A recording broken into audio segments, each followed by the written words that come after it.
अस्सलाम वालेकुम जनाब। वीडियो का आगाज़ उसी दुआ और उम्मीद के साथ कि आप तमाम लोग जहाँ कहीं हों बिल्कुल खैर खैरियत से हों, अपने घर वालों के साथ, प्यारों के साथ खुश बाश अंदाज में अपनी ज़िंदगी को गुजारे हों। जनाब, आज की खबर अमेरिका में आ रही है, जहाँ पर पकड़ धकड़ जारी है, लोगों को डिटेंशन सेंटर ले जाया जा रहा है और फिल फौर अपने मुल्कों को वापस भेजा जा रहा है। उसमें बहुत से लोग शामिल हैं, वो लोग भी जो वहाँ पर काम करने के लिए गए हैं, यहाँ तक कि वो लोग भी जो तालीम हासिल करने के लिए वहाँ गए हैं और जो स्पॉन्सरशिप पर भी वहाँ मौजूद थे, उनको भी वापस भेजा जा रहा है। ये तादाद लाखों में पहुंच गई है और खुद अमेरिका चार्टर्ड प्लेन्स के जरिए से इन तमाम लोगों को इनके मुल्कों में भिजवा रहा है। ऐसा आखिर क्या हो गया है? अमेरिका ने इतना बड़ा क्रैकडाउन क्यों शुरू कर दिया है? और साथ ही साथ बॉर्डर्स पर भी बहुत ज्यादा सख्ती कर दी है। जो हमसाया ममालिक हैं उनको भी मुतनब्बे किया है कि भाई आपकी तरफ से अगर कोई लोग यहाँ पर आए तो हम आपके साथ बुरा पेश आएंगे। ऐसा हो क्यों रहा है, इसमें कौन कौन से मुल्क शामिल हैं और तमाम तर तफसीलात जो कि मजीद नई पॉलिसीज़ के बारे में हैं, वो मैं आज की वीडियो में आपको बताने जा रही हूँ। जनाब, अब तक 1,60,000 लोगों को उनके मुल्क वापस भेज दिया गया है। टॉप ऑफ द लिस्ट भारतीय हैं, फिर पाकिस्तानी हैं, उसके बाद वियतनाम से जाने वाले हैं और हैरान कुन तौर पर चाइनीज़ की एक बहुत बड़ी तादाद अमेरिका में मौजूद थी और वो भी गैर कानूनी तौर पर, उनको भी वापस भेज दिया गया है। पहले क्या हुआ करता था कि अगर कोई गैर कानूनी लोग हैं जो वहाँ आके स्लिप हो गए हैं मुख्तलिफ जगहों पर और जॉब्स कर रहे हैं या छुप रहे हैं, उन तमाम लोगों को पकड़ कर लाया जाता था डिटेंशन सेंटर में, कुछ अरसे रखा जाता था, उनका केस सुना जाता था, फिर उनको दोबारा काम पे लगा दिया जाता था या उनको इमिग्रेशन दे दी जाती थी या असाइलम दे दिया जाता था। लेकिन अब ऐसा नहीं हो रहा है। अब वो लाते हैं डिटेंशन सेंटर में, कुछ दिन उनको वहाँ पर रखते हैं और उसके बाद प्लेन के ज़रिए से उनको उनके ममालिक में भिजवा दिया जाता है। अब वजह यह है कि यहाँ पर होने जा रहे हैं इलेक्शन और कभी इम्कान यह है कि डोनाल्ड ट्रंप को फतह हासिल हो जाए। और पिछली गवर्नमेंट में भी उनका यही मुद्दा था कि जो इलीगल इमिग्रेंट्स हैं उनको फिल फॉर वापस भेज दिया जाए। अब वहाँ पर लोग बड़े परेशान हैं क्योंकि बहुत से लोग कई सालों से अमेरिका में मुकीम हैं और अमेरिका में रहते रहते ज़ाहिर है कुछ ने कारोबार शुरू कर लिया होगा, कुछ अच्छी जॉब्स पर होंगे। इलीगल लोग भी हैं लेकिन लीगल लोगों को भी ये भिजवा रहे हैं। वो कह रहे हैं नहीं जी, आपका वक्त पूरा हो गया, आप वापस जाइए। तो पकड़ धकड़ में जी बड़ी तेज़ी आ गई है। बहुत से लोग छुपने की कोशिश कर रहे हैं और मुख्तलिफ तरीक़ेकार अपनाए जा रहे हैं। इमिग्रेशन पॉलिसीज़ बहुत सख्त कर दी गई हैं, यहाँ तक कि वो तमाम लोग जो पढ़ने के लिए जाएंगे उनके लिए बहुत सख्ती कर दी गई है। स्पॉन्सरशिप को रोक दिया गया। पहले ये होता था ना कि आप अपने बहन भाई दोस्त रिश्तेदारों को स्पॉन्सरशिप पे वहाँ बुला लेते थे, अब ऐसा नहीं हो पाएगा। शायद वालिदैन को बुला सकें लेकिन वो भी बहुत सख्ती के बाद वहाँ पर बुलाया जाएगा।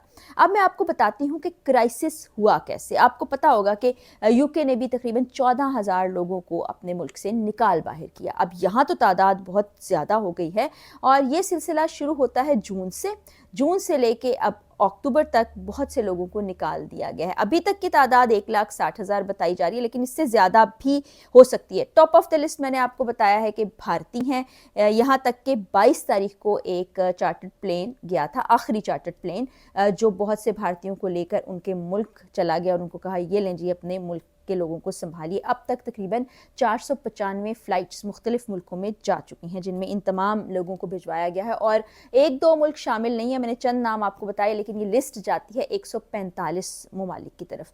जो बॉर्डर लगते हैं अमेरिका के साथ उनमें सबसे पहले कनाडा आता है, फिर मैक्सिको का बॉर्डर आता है, फिर पनामा का बॉर्डर आता है। और अगर आपको याद हो तो पहले भी पनामा से बहुत से लोगों को बाहर निकाल दिया गया था और बहुत से लोग इमिग्रेशन करके अमेरिका भी आ गए थे। अब लोग कनाडा में बहुत साल से रह रहे हैं, वहाँ पर लोग पढ़ाई की गर्ज से भी जाते हैं, इमिग्रेशन लेकर भी जाते हैं, कानूनी तौर पर भी जाते हैं। लेकिन आजकल कनाडा के हालात उतने ज़्यादा अच्छे नहीं हैं, इकॉनमी उतनी ज़्यादा अच्छी नहीं है, जॉब्स नहीं मिल रही। इवन जो पढ़ाई के लिए वहाँ जाते हैं उनके लिए भी ऐसे मौके नहीं हैं। तो वो करते क्या हैं, चूँकि कनाडा और अमेरिका का बॉर्डर साथ साथ है, आप बाय रोड भी वहाँ जा सकते हैं। जैसे अगर आप यूरोप का सफ़र करते हैं तो एक रोड है जो यूरोपियन कंट्रीज़ को मिलाती है और बाज़ दफ़ा आप जब अपनी गाड़ी पर जा रहे होते हैं तो वहाँ पर आपकी चेकिंग नहीं की जाती, बस आप रोड पर चलते चलते थोड़ा सा आगे जाएँ तो आपको लगता है कि आप दूसरे मुल्क में हैं। लगता क्या है, होता ही है, आप अगले मुल्क में दाखिल हो जाते हैं। हाँ, बड़ी गाड़ियाँ और जो सफ़र कर रहे होते हैं बसेस के ज़रिए से उनकी चेकिंग ज़रूर होती है।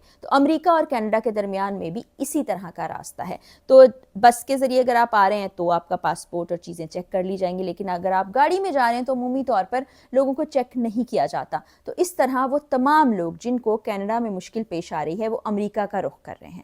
جب امریکہ آ جاتے ہیں تو پھر وہ ہو جاتے ہیں غیر قانونی, کیونکہ ظاہر ہے اگر آپ کے پاس کینیڈا کی امیگریشن موجود ہے, آپ کے پاس وہاں کا پاسپورٹ موجود ہے یا PR موجود ہے, تو آپ وہاں تو رہ سکتے ہیں, لیکن امریکہ آ کے آپ نہیں رہ سکتے. یہی بالکل فارمولا فٹ ہوتا ہے ان تمام بچوں پر جو اسٹڈی کے لیے وہاں گئے ہیں. تو وہ تمام لوگ اب اکانومی ڈاؤن ہونے کے باعث امریکہ کی طرف آ رہے ہیں. اب یہاں پر ہوتے ہیں وہ اللیگل, جب اللیگل ہوتے ہیں تو چھپ کر رہتے ہیں, چھپ کر رہنے کے ساتھ ساتھ ظاہر ہے ان کو سروائیو بھی کرنا ہے, تو وہ جابس کرتے ہیں. جابس کس طرح کی ہوتی ہے؟ کسی اسٹیشن پر کام کر لینا, گاڑیوں کو دھونے کا کام کر لینا, کسی ریسٹورنٹ میں کچن کے اندر کام کر لینا, وہاں پر بھی ڈش واشنگ کا کام کرنا, یا ویٹر کے طور پر کام کر لینا, یا کچھ دور دراز کے علاقوں میں آپ سیلز مین کے طور پر بھی جاب کر سکتے ہیں, اور اس کا فائدہ وہاں رہنے والے لوگ اٹھاتے ہیں. ہوتا یہ ہے کہ جیسے اگر آپ کو 1 گھنٹے کی ویج ہم یہ اخذ کر لیتے ہیں کہ $25 سے $30 مل رہی ہے, تو ایسے لوگوں کو $8 سے $10 میں کام پر رکھ لیا جاتا ہے. تو ان لوگوں کے لیے بھی آسانی ہوتی ہے. ان کو پتہ ہوتا ہے کہ یہ غیر قانونی ہے, لیکن پھر بھی وہ ان کو کچھ نہیں کہتے. تو بہت سے لوگ کینیڈا کے بارڈر سے آئے, یعنی کینیڈا کو کراس کر کے امریکہ میں آ گئے. اسی طرح میکسیکو سے بہت سے لوگ آئے, وہاں پر بھی یہی صورتحال ہے کہ اکانومی اتنی اسٹرانگ نہیں رہی ہے. اب آہستہ آہستہ جو ترقی یافتہ ممالک ہیں وہاں پر بھی معاملہ بہت زیادہ گمبھیر ہو گیا ہے, مہنگائی بہت زیادہ ہو گئی ہے, ان کی کرنسی حالانکہ بہت اچھی ہے, ڈیلی ویج کم ہو گئی ہے, تو اس کی وجہ سے لوگ سفر کر رہے ہیں. اور پھر میں نے آپ کو بتایا کہ پاناما سے بھی بہت سے لوگ یہاں آ رہے ہیں. اب وہ امیگرینٹس جو ان ملکوں سے آئے تھے, امریکہ نے ان کو بھی واپس وہیں بھجوا دیا ہے کہ جی جائیں, آپ اپنے ملک جائیں. اور ساتھ ہی ساتھ کینیڈا, میکسیکو اور پاناما سے بھی سفارتی سطح پر بات کی ہے کہ بھئی آپ کی طرف سے جو امیگرینٹس آ رہے ہیں اس طرح سے, وہ ہمارے ملک کے لیے بہت مسائل پیدا کر رہے ہیں, تو ان کو آپ واپس بلائیں. یہ تو تمام وہ ممالک ہیں جن سے سفارتی سطح پر بات چیت کی امریکہ نے, وہاں پر رہنے والے لوگوں کو متنبع کیا کہ آپ یہاں سے نکل جائیں. دوسری طرف میں نے آپ کو بتایا کہ کریک ڈاؤن بہت تیزی سے جاری ہے. تیسرا اہم پوائنٹ کہ وہاں پر الیکشن ہونے جا رہے ہیں, اور اس دفعہ لوگ یہی کہہ رہے ہیں کہ لگتا ایسا ہے کہ ڈونلڈ ٹرمپ دوبارہ واپس یہاں پر آ جائیں گے.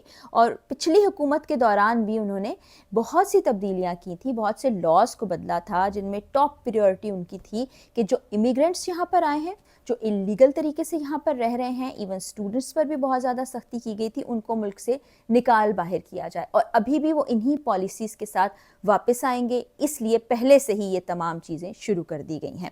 ابھی دیکھتے ہیں کہ آگے کیا ہوتا ہے, لیکن ایسا لگ نہیں رہا کہ امریکہ کا یہ کریک ڈاؤن رکنے والا ہے, ختم ہونے والا ہے, یا اس سلسلے میں وہ کوئی رعایت دکھائیں گے, کیونکہ واضح ہے کہ جس طرح کی باتیں وہ کر رہے ہیں کہ اسپانسرشپ کو بھی ایک طرح سے ختم ہی کر دیا جائے گا. اب بزرگ والدین کہاں جاتے ہیں, وہ تو ملک سے باہر جا کے رہنا پسند بھی نہیں کرتے. نارملی یہی ہوتا ہے کہ ینگسٹرز جو ہیں, جن میں بہن بھائی ہوتے ہیں یا دوست احباب ہوتے ہیں, رشتہ دار ہوتے ہیں, وہ وہاں جاتے ہیں. تو اب آپ یہ سوچیے کہ جو وزٹ ویزا پر لوگ جانا چاہتے ہیں, وہاں سیر و تفریح کے لیے بھی جانا چاہتے ہیں, ان کے لیے بھی سختیاں ہوں گی. ان کے ویزاز بھی شاید ریجیکٹ ہو جائیں, ہولڈ ہو جائیں, یا ڈاکیومنٹیشن کچھ زیادہ ضروری ہو. کیونکہ ویسے تو اگر آپ امریکہ کے ویزا کے لیے اپلائی کر لیتے ہیں, میں صرف وزٹ ویزا کی بات کر رہی ہوں, تو آپ کو کوئی ڈاکیومنٹ نہیں چاہیے ہوتا. آپ آن لائن فارم فل کرتے ہیں, اس کے بعد آپ کو ایک انٹرویو کی ڈیٹ ملتی ہے, آپ جاتے ہیں, انٹرویو میں 4-5 سوالات آپ سے کیے جاتے ہیں, اور اسی وقت آپ کو بتا دیا جاتا ہے کہ آپ کا ویزا اپروو ہوا ہے یا نہیں ہوا. لیکن اب کہا جا رہا ہے کہ اس میں بھی سختی کر دی جائے گی. تو جتنی بھی پالیسیز ہیں, چاہے وہ امیگریشن پالیسیز ہوں, چاہے وہ اسٹوڈنٹ پالیسی ہوں, چاہے وہ اسائلم کی پالیسیز ہوں, چاہے وہ آپ کے وزٹ ویزا کی پالیسی ہوں, وہ سب ریوائز ہوں گی. یعنی کہ ایسا لگ رہا ہے کہ غیر ملکیوں کے لیے امریکہ جانا بھی ناممکن بنا دیا جائے گا. تو مزید اپڈیٹس کیا آتی ہیں وہ میں آپ کو بتاؤں گی. آج ہی ان کے ہوم ڈپارٹمنٹ نے ایک مراسلہ جاری کیا تھا, وہ بھی ویڈیوز کی سائیڈ میں آپ دیکھ رہے ہوں گے. تو آپ اپلائی اگر کرنا چاہتے ہیں امریکہ کے لیے تو تھوڑا رک جائیے جب تک ابھی یہ الیکشن کا کوئی بھی نتیجہ سامنے نہیں آتا, تاکہ پالیسیز مزید واضح ہو جائیں. اگلی ویڈیو میں مزید اپڈیٹس کے ساتھ ملاقات ہوگی. اجازت دیجیے, اللہ حافظ.